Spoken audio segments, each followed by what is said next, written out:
We talk about it a lot. Ball State University is growing, and here to talk about all the things happening at the school is President Jeffrey Mearns. Jeffrey, good to see you, sir. Good to see you. Thank you for having me. You've been on the job for about, what, 2 years now? A little over 2 years, yes. And here we are, September of 2019, record enrollment. Yes, we've had record overall enrollment and the largest freshman class in our 101-year history. So we're very excited about the trajectory of the institution.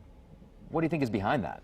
Well, I think, first of all, we have outstanding programs. We continue to be ranked very highly, both as an institution as a whole, as well as several individual programs. We've also been aggressively marketing throughout the state of Indiana. A very high percentage of our freshmen are from the state of Indiana, and we consider ourselves to be an engine for the growth of the economy here. We're also investing in our facilities, expanding our modern facilities in terms of our health professions building, which just opened this summer. We also just broke ground on a new foundational science building for biology and chemistry. Yeah. Building 2 new residence halls, a new dining hall, a new multicultural center. Wow. So we have the good fortune to have the support of the state to invest in our academic buildings and the resources internally to invest in those other amenities that our students want and deserve. This is the way we don't bounce around financially. That's not easy to do. How are you able to do that? Well, the state has been across all institutions. We're grateful to the General Assembly and to the governor that they continue to invest in modern facilities for our students all across the state of Indiana, and I'm grateful for that support of our elected officials. But also, our institution for decades now has managed our own internal resources very prudently, and that's given us the capacity to invest in these new residence halls, in our new multicultural center, in our new dining hall. So I had the good fortune of being the beneficiary of both the state investment as well as our prudent fiscal management ourselves. And we're keeping our tuition rate low. For the next 2 years, undergraduate tuition will only increase by about 1.25%.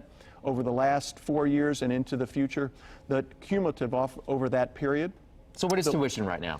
Tuition now is about $10,000 for undergraduates. In-state students? In-state students, correct. That's not bad. It's very affordable, and we have great success. We believe it's a very good return on the investment for our students and for the state.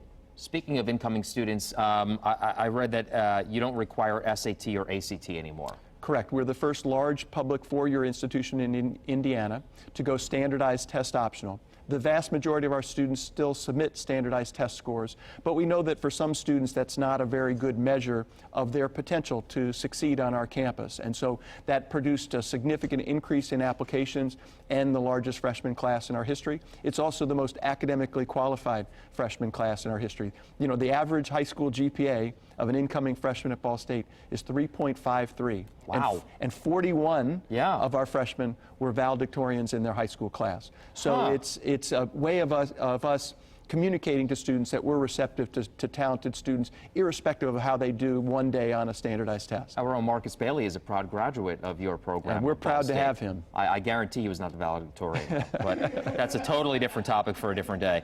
U.S. News and World Report ranking Ball State #1 in Indiana for top performers on social mobility.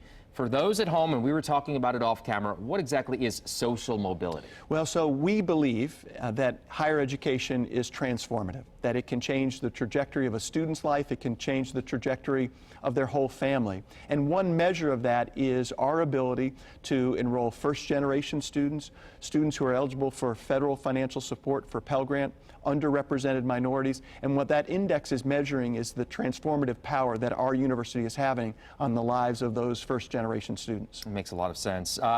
We've had this on our news program before, the teaming up with Muncie schools, being that you're in that community.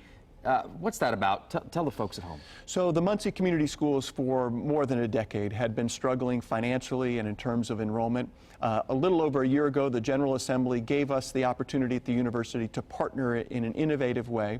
In essence, we're in partnership with the entire Muncie Community School system, the elementary schools through the high school, and it has enabled us to mobilize the resources and expertise on our campus, as well as the resources all across our community to provide an exceptional educational experience for every child in Muncie. And we're proud of that partnership. The decline in enrollment has stopped. For the first time in nearly a generation, the new school board has balanced the budget and has been able to provide raises to the outstanding teachers and staff in our schools. So, long way to go, but we've made good progress in just 14 months. Good for you. We're out of time. But how do you think the football team's going to do the rest of the way? Chirp, chirp. There you go. I'm confident that when we get into the conference schedule, we're going to do very well. Thank you for your time. Here. Appreciate it. Thank you. Good luck to you. Yep.